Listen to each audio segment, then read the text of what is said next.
Yes. Welcome to another great episode of the Sheesh and Friends podcast. Today, we are talking about the Super Bowl. Oh my gosh, Ryan, how are you feeling about the Super Bowl? And who's in the Super Bowl? Let us know. I'm feeling disappointed about the Super Bowl. I'm very sad. I'm very sad and distraught about it. It's just I don't even want to watch it at this point. It's not even. I believe it's the Chiefs and the Tampa Bay Buccaneers. Chiefs from Kansas City, Missouri. That is not Kansas. For those, just to be very clear about that. For the longest time, I kept going back and forth. I was like, wait, is it Kansas or is it Missouri? But wait, why are you so disappointed about this matchup? I wanted. I have a bias against one player. I really wanted to see the Saints give Drew Brees one last final hurrah, go up in the sunlight. The sunlight, go right in the sunshine, go off in the sunshine. That's what we're gonna do. Ouch, that sounds painful. That makes sense. Honestly, I'm very excited about this matchup, but you probably know this in the conference championship games. I was rooting for the Bills and Packers. Sorry, I just really believed in them early on in the season, so I just wanted to be right. And yeah, I felt the same way with Breeze. I enjoyed Breeze. I thought the team was really good. I was surprised they didn't win, but that's unfortunate. But hey, we got a great game on our hands. Two of the best offenses in the league. And I mean, you got the young thing, you got the young quarterback in Mahomes trying to repeat, and you got Brady, right? Like uh, that's the one Ryan hates. Shh, shh. But you got Cut that Brady out. going for his what seventh ring, right? I I think think that's this is his 10th Super Bowl appearance, if I'm not yeah, mistaken. that is actually correct. Yeah, because LeBron also has been to the finals 10 times, so they're making a comparison. But yeah, I think that's just wild. You got this really old quarterback and this really young quarterback. But I think it's gonna be an exciting game to watch. And to be clear, I'm just not a fan of a certain player. Brady, excuse me, excuse. But to be very clear, they're very cool Bless you. storylines going in. Like you said, young quarterback versus old quarterback, repeat championship. Tom Brady getting, 10th appearance, maybe getting a sixth ring. All those types of storylines. And to be quite frank, those are one of the best defenses versus one of the best offenses. See if Tom Brady can put up another, uh, goat performance of all time and get that. I mean, there's a lot of storylines in the future of NFL versus the goat of NFL currently right now. So I mean, there's nothing to argue about that, and it's going to be very interesting to see how it plays out. Yeah, for sure. I mean, yeah, when you look at these teams in the playoffs in the season, I think they're just both really fun teams to watch. I think the Buccaneers were really inconsistent. I think they got themselves together during this playoff run, but like throughout the season, like nearly every other week, like it was they kind of played like Dookie, just to take one of your terms out here. But it's just surprising. So I'm interested to see. Hopefully they can keep it straight. But I feel like we're in for a really good game. Ryan, give me your thoughts about this game. Who do you think is going to win, and why? This is a interesting one, and I feel like you would have a fair argument choosing either team because they both have their strengths and weaknesses. I was trying to figure out if they had played before, and they did in week 12. Yeah. And looking at that matchup, and so Tampa Bay has the number 4 defense in the league. They're the number one best rushing defense. They only led uh, the Chiefs to 66 rushing yards the last time they played, but they're number 16 in passing, and Mhm. they're the fourth leading in sacks. And so I think that showed in the game that played on week 12 where the Chiefs won. The Chiefs got up very quick in the beginning. That's Tyreek Hill had 269 yards and 3 touchdowns. He had like 200 yards in the first quarter, if I remember correctly. Something ridiculous like that. And they got up, they scored, and then Tom Brady had to bring him back, pass heavy, 325 yards passing for that. So I think given the defensive prowess of Tampa Bay, and knowing that the weakness of the defense is their pass defense, I think that's where Mahomes has to take in. If they get up early and force the Bucks to come back, get rid of that run game, force Brady to throw, I think that could be the area where Kansas City takes that game. But I think if they struggle to score and it forces the Bucks they can get the ball, take their time, take 8 minutes off per drive, score that, and have that control, it could be easily the Bucks because that's how they've only been laying like 20 points a game. The Bucks. I mean, Yeah. when the Chiefs won, they won 27-23, so they didn't score comparatively. So it'd be interesting to see what happens though. But look, I don't think you can ever rule out Tom Brady in these games.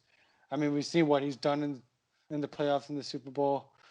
So I mean, look, I think it's a fair game. I lean towards Chiefs because I think Mahomes is unstoppable. I think he makes plays that nobody else can. So if I'm going to lean to that X factor, I'm gonna go Chiefs. But you can definitely lean to Brady. Those fourth quarter comebacks, and the way he drive. I mean, that's a fair argument. I cannot argue against that. So it'll be Yeah. interesting how it plays out. Like I said, I think it depends who takes control of it. Yeah, no, totally true. I mean, with your talk right there, I wasn't sure where you were leaning, right? You had pros and cons of It's both I teams, think and it's even. I think it's a 50-50 almost when you look at it. yeah, no, this is something I've been talking about with a couple of friends this past week was the fact that even if the Chiefs got down, right? Even if the Tampa Bay defense really stood up and did their thing, Mahomes can just launch a missile, right? Like he can easily catch up the scores. They can easily, with limited time, they can get a touchdown really quickly. So it's a tough matchup for sure. But I love your stats. Yeah, he Devin had White. 462 yards that last game that played against the Bucks. And I misspoke. They're 21st in passing, but they're fourth in sacks. They have 48 sacks on the season. So I think if they're able to get at least pressure against Mahomes, and they're going to probably be pass heavy. Their rush defense is too good to Tampa Bay to let Hilaire Edwards and Le'Veon Bell. I think they're going to be more involved in the passing game like that. They're going to do the short passes and try to get Kelsey and Hill. I think Hill is going to be a major factor if they win. So I agree. I Yeah, that Bucks defense they're going to have to game plan. exactly. And I think when you look at both teams, they have both formidable defenses. Obviously, the Bucks have a better one, but the Chiefs isn't like horrible either, right? No, They have some good names there. They have, they're number 16 yeah. So defense. middle of the pack, but like Hmm. I don't think it's that bad. And when you look at the offense, obviously Mahomes, Tyreek Hill, all the weapons they have on the outside. Kelsey, the best safety net, who will get you all those hard yards. But like we talked about, they actually have a good rushing game too, right? And I think that's something you can't sleep on. When you have Lev Bell, when you have Clyde Edwards-Helaire, you look at the Bucks. Really good pass game, right? They have Antonio Brown's coming back, Godwin, Evans, Gronkowski, Scotty Miller, right? All these passing options, Cameron but the Braid. Cameron Brate, slept on, for some time. Uh, but yeah, exactly. And with the run game too, they have a really solid run game with Rojo. He's really stepped up this year. We saw with them out, Leonard Fournette really stepped up to the plate. And I think the best thing the And don't Bucks forget, do. if they want to shake it up, they can throw in some Shady McCoy in there. Yeah, I highly doubt that. I think I think Bruce Arians is going to take a script from Andy Reid last Super Bowl and not play Shady McCoy at all. And I think that's the best way to go about it because I think at the worst opportune times he will fumble the ball. But that's like crazy. I didn't even think about that. Shady McCoy could win two Super Bowls in a row. Someone's repeating this year. Someone's Someone's repeating this year. someone's repeating. Yes, that is totally correct. But like I said, I think with the pass game, with the run game, both teams are just stacked. And we so I think it comes down to defense for me, and it's something we talked about early on before the season even started. I was just really blown away by the Bucks depth chart. You got Ndamukong Suh. You've got Vita Vea back. He's healthy now. Oh, He's back in the lineup. He's destroying the interior line, just on all three levels. The Levante Davids, right? You got the Yeah, Shaq he's Barrett. key. You just got so many. You got so many playmakers out there. JPP, Jason Pierre-Paul, stud. Antoine Winfield, the rookie, he's coming back this game. He's been a great safety. Um, they also have the cornerback with the most interceptions. So I mean, just like during this whole time, it's just crazy. So yeah, in the postseason, obviously the player with the most tackles is actually from the Buccaneers. It's Devin White, and he's total 26 tackles. Levante David's number 4 overall. The Bucks also have two of the top five in sacks. during the postseason, and they also have the, like I said, the number one interception leader. So I think it kind of comes down to Brady for me, right? So in case Brady kind of reverts back to kind of what we've seen during the season, where he's a little bit more inconsistent, or if he does the thing with the Packers last round where he throws the interceptions, he has the turnovers. I don't think that's going to fly with the Chiefs. I think the Chiefs will destroy them. But I have a little faith in Brady. I think he wants to stick it to Bill Belichick and the Patriots. I think he's dedicated, and it's pretty awesome that they're actually playing in their own home stadium, Hmm. right? Um, so for me, I'm actually going to go with the Buccaneers. I thought about it Okay. for a long time. I was really sold on the Chiefs, but I'm gonna have to go with the Bucks. I think their defense is just, a little bit better than the Chiefs, and that's what's gonna dictate the game. What will help Tom Brady is they also have the fourth best offensive line in the league. He only gets pressured 24% of snaps. And that's where he kind of struggles. And he also has been struggling on the long ball this year. Between weeks 8 and 11, he was 0 for 19 and 3 interceptions on passes longer than 20 yards. But recently, he's been really, really good. So I think it depends if he can make some of those big plays. But I agree with you. The point you made, if he has a couple of turnovers, I think that will be the game because I think Mahomes will capitalize and it'll put them ahead enough where then the Chiefs will take over control and force Brady to have to throw more and maybe potential for more turnovers in a quicker game. Because I feel like they would prefer to run it with Fournette, run it with Rojo, have that control offense, take time off the clock. Because obviously you don't want Mahomes to have the ball. That's the last thing, no matter how good your defense is. And yeah, I think that's exactly it. You kind of touched on it too. The Buccaneers have a really good run defense. I think in the first half of the season they only allowed about 66 yards per game, and in this back half they allowed like 85. So like no one's really hitting Yeah. 100. So their pass defense isn't the best. The red zone defense isn't the best. It's like middle of the pack or something. But I think that's what it comes down to, right? It's the turnovers. It is just scoring early because, like we talked about, if the Bucks get down, I think it's gonna be really tough for them to catch up because they do have the weapons. But I don't think Brady's not a gunslinger like down 20 plus yards. He's not gonna just throw bombs down the field unless Scotty Miller gets open again right before the halftime or something. Then let all hell break loose. But But I'm not going to count him out if it gets to that point either. You just can. You can.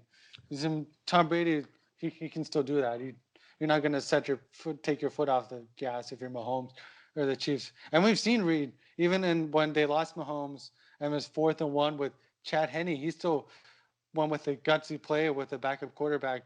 So I don't think they're going to be playing it safe at all. I think they're going to try to keep scoring. Uh, and your pick is definitely fair. I can't argue with either side of the coin. yeah, no, I agree. I think Andy Reid's one of the best coaches. He's been one of my favorites of all time because I think he does sprinkles in those little secret plays, different schemes and whatever. I think he's just a genius.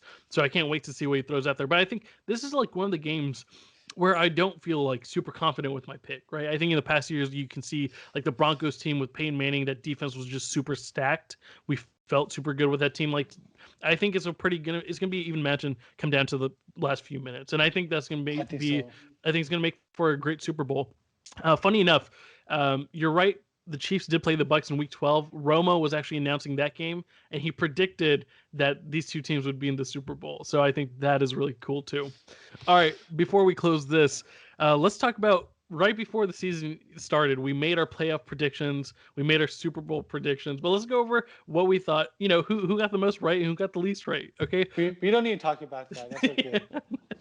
Yeah. Luckily, You no can one watch did. the episode. Yeah, we'll try to link it down here. All right. But no, so no one did horribly bad. No one did amazing. But obviously, you and Shahan actually tied with 8 total picks. You had five. You had 4 from the AFC, 4 from the NFC. Right, quite easy. I'm very even and unified. I think that's solid, right? Sometimes you don't need the best player. You need like an all rounder who's really good at everything. So like, yeah, even 4-4. Like Shahan going Finney Smith. no, no, dude, that is horrible. Shahan got 5 right in the AFC. He got 3 in the NFC. Dev actually got second place. He got 10 total correct. And yeah, that means I got number 1. And I promise this isn't planned. I'm just that damn good. I got 11 right, so barely beat Dev. But I think like the teams that really tricked us Where in the NFC, the Niners, you know, obviously we didn't expect all these injuries to happen. We thought they'd at least maybe not make the Super Bowl at all, but like at least be a good team. And unfortunately, all the injuries stopped them from doing that. And same with the NFC East as well. With Exactly. Dak going out, the Eagles not being what we thought they would, the Right. Like football team showing up. So no one expected that, right? That was probably the fourth team when we're looking at the standings going into the season for the division. So yeah, Cowboys, Eagles screwed people. The Vikings, right? There's a little extra hype going into the season over the Packers because the Packers didn't help Rodgers. Like this is something we still talk about today.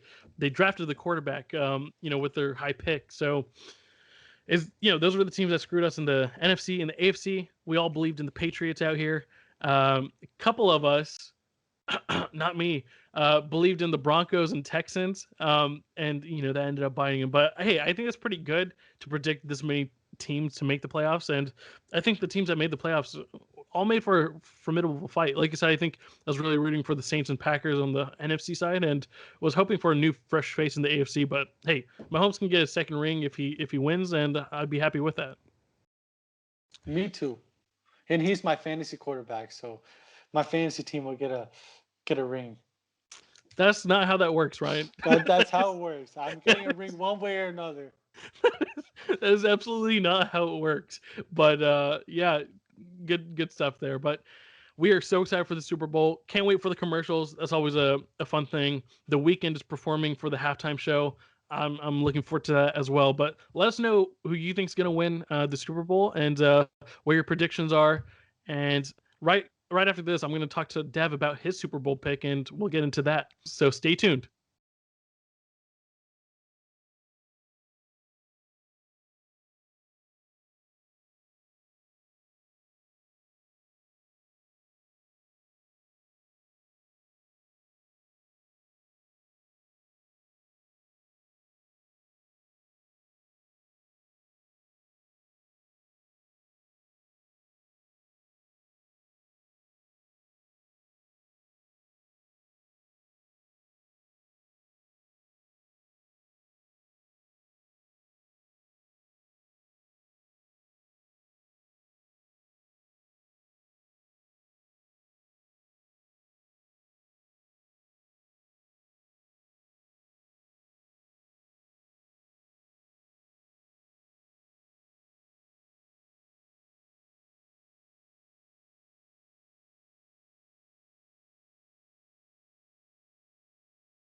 And now I'm joined by Dev here, and we're going to talk about our takes here. So, are you ready for the Super Bowl, Dev? It's kind of a Yeah, weird year.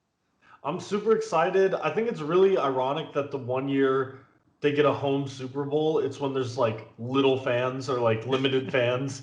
Uh, like kind of funny how the world works sometimes, right? Exactly. First time it's ever happened. I was having this discussion with someone else, and they're like, "Oh, I don't know. The home field advantage could play a role." I'm like, literally, it's gonna be like what half full or something. Like, I think that what we haven't seen and where it may play a role is the fact that like Super Bowl week is like hectic for these teams, right? They have to do all these media sessions, they have to do just like all this stuff, the travel schedule. It's just a weird week, and that adds to like why a lot of times we get these dud games where like the prep's not as good as you would expect because basically every team's coming off a bye week. Usually you would expect like a really good game, but sometimes you don't get that in Super Bowls. I think that's a factor that like is more than the fans. Just the fact that like they get to be in their normal schedule in their normal practice facilities the whole time, get to sleep at home. Like that's really the interesting part to me. Yeah, exactly. I think something that goes unnoticed for so long is like the best week of radio, right? And content is Radio Row, right? The week leading up to the Super Bowl, you got all the radio stations, you got all Yeah. these celebrities. Celebrities run through, right? Athletes, whatever, from different sports, they're coming through with all these interviews and it's all. You don't have any of that, right? Like that's not happening this year. It'll be very interesting to see. But do you have your Super Bowl pick ready for us, or Yeah, what do you I think have you go my into this game? so I'm gonna do the thing where I completely hedge my bets for no reason, and like honestly think like if I'm looking at this game and I'm being like realistic, I think that Kansas City should win this game. I think that like when you look at it offensively, they just are unstoppable, and defensively they have the ability to like really make a few plays here and there. And I think that really this is the kind of game you get one or two defensive plays as Kansas City, the game's over, right? With Yeah. with their offense. So logically, I think Kansas City's probably going to win this game. However, I'm going to pick Tampa because I would like that outcome is way funnier to me. So that's what I'm hoping will happen. Yeah, no, I love it. I've been thinking all week long. I was just like, God damn, Kansas City is just too damn good. All right, the Yeah. offense is too good. I was like, whatever defense you throw at them, whatever offense you throw at them, they're gonna score points. This is one thing we know, right? Their offense, passing game's fantastic. Now they have a good running game as well. And I think Andy Reid's just like one of those geniuses that has like all these tricks up his sleeves, and I can't wait for it. But I too just today switched to the Tampa Bay Buccaneers, and this is solely because I think their defense is actually just somewhat a little bit better I than the Chiefs, agree. right? I think Yeah. on all three levels, we looked at the roster. You're talking about Ndamukong Suh, JPP somehow having this amazing revival with three fingers on one hand, right? Like it's just he's playing with like fireworks, right? I mean, Yeah, he's been playing crazy though. Like on a more serious note, he has been nuts. yeah, exactly. And I mean, there's literally like two plays I watched throughout the season where he gets some interceptions sometimes too, right? And there's a couple where it goes to the wrong hand. Otherwise, he would have gotten it. I'm just like, but dude, the guy has like a really Yeah. good career, and this year's been Yeah. He, fantastic. he has that fantastic like just feel where I think like a lot of times you'll notice he'll like disengage when he feels like a pass is coming and he'll be able to like get up and just snatch some of these balls that like it's one of those you can't really teach it, just like he just has an elite feel for the game sometimes. Right, yeah, and I think throughout the whole season, you've seen this through the playoffs, especially against the Saints. The defense is just really stepped up. They've been a top five, top 10 defense at worst. They brought back Vita Vea. He's healthy again now, so like that interior Yeah. line is just like That eating. run stopping, right? And Kansas City, people don't give enough credit to their run game, right? And being able to stop their run game, obviously it's difficult considering how many tight ends they run, how much motion they use, right? It's hard to stop their run game, but Vita Vea is a good start. Yeah, exactly. I mean, he missed most of the season with that injury. I was disappointed because he's just one hell of a player. But like, yeah, all across the defense, Devin White, Levante David, Shaquille Barrett. Like, this is something I definitely touched on earlier. Like, all three phases, they have some really big studs, and they bring back Antoine Winfield this game as well. They missed him last game, but like this defense is just really good. So I trust the defense. Defense wins championships. You're also getting help back on the offense. Antonio Brown should be available to play Mhm. this game. Um, but yeah, I think when you put that together, as long as Tom Brady is on this little hot streak and doing well, I feel Yeah. like they're gonna win. Well, so if we get first half Tom Brady from like this last weekend, if we get what he was like in the first half, they definitely can win, Yeah, right? But I don't see Patrick Mahomes losing a game where you throw three interceptions. right. That's not going to happen. You're not going to see that two and outs off an interception. Like honestly, I could be wrong, but from the Chiefs game, I feel like the only three and out was the first drive. Like that was the only one I can remember that the Chiefs went three and out on, and Yeah, that was because of a drop. Like that was it. They moved the ball so efficiently, and the Bills defense was supposed to be good, right? right. Yeah.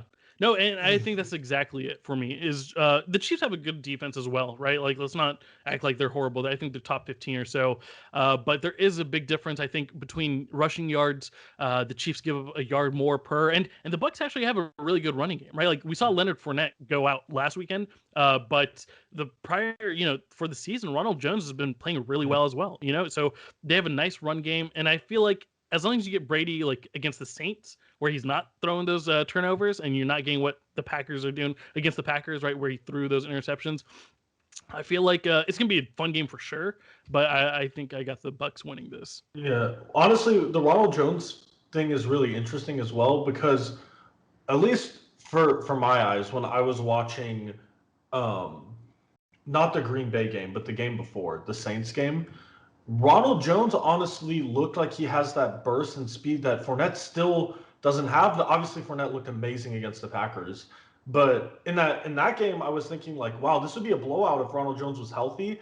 For like the style of defense the Saints play, where the Packers, I feel like Fournette kind of fit that style better, and that's something where they may utilize both backs a lot, right, in the Super Bowl, and that's something that's hard to deal with considering they have different running styles. Yeah, that's exactly it. And they just have such a good like wide receiver Yeah. core. Scotty Miller, went off against the right before halftime, just like what the fuck's going on. But Fournette, yeah, you got that like bulldozer type back. I think Godwin and Fournette did a really good job blocking, right? Like their Yeah. offensive line's pretty good, but like I think they did really great blocking and helping Brady out against the Packers. So yeah, for me, I'm going with Tampa Bay as well. So I dig it. I think it's gonna be a fun game for sure. Real quickly, the current total for the score is 56 points. What are you feeling about that? 56. Yeah, What does that come out per team? 28 per yeah. team. Okay. Ooh, I don't know. That seems like a good number, honestly. I would probably. So the question is to me, how tight do I think it's going to be late, and how effective do I think they're going to be scoring late? Because I Right. could see like a low scoring first half, but then I could see like each team going and driving late down the field like a shootout. So I'm going to go over. I Yeah, think that's a good number, though. I think 56 is a really good number. Vegas is always good with these numbers Yeah. to make you think. You're like, oh god damn. Yeah. I think it's gonna go under only because I feel like always when we look at these, oh, great offenses are gonna play, it's gonna be a Yeah. shootout. Then like the first half just like 7-3. You're like, what the hell's going Yeah. on now, right? That's what I So expect. So like I'm expecting like a 7-3 first half, but I'm hoping for like a 21-21 second half, you know, or something like that, or like a 14-7 first half where you get that 21-21, savage in there and get the over. yeah, that's totally true. Well, hey, congrats. You and John were the only ones that had a team that actually made the Super Bowl. You had the Chiefs and Niners having a rematch from last year. Yeah. Clearly, the Niners, didn't make it. But I hey, couldn't remember what I picked, to be honest. So it's funny that worked out. I think that the reason I picked that was because I was going to pick Baltimore versus Seattle, Seattle, but then someone else picked it, so I changed my pick. literally. So I was pushing the Baltimore out there. I was like, I believe in them. I love Seattle. Ryan bandwagoned on was like same exact thing. So you're like, we can't have three people do the same exact thing. So yeah, I mean, hey, congrats on that. But I think we're looking forward to this game. It's gonna be fun for sure. But I appreciate having this conversation. Well, Yeah. next time we'll talk a little bit more about the Dallas Cowboys and some other things going on in the offseason. But let's get excited for this game. It should be a good one. And until next time, we're out. See ya.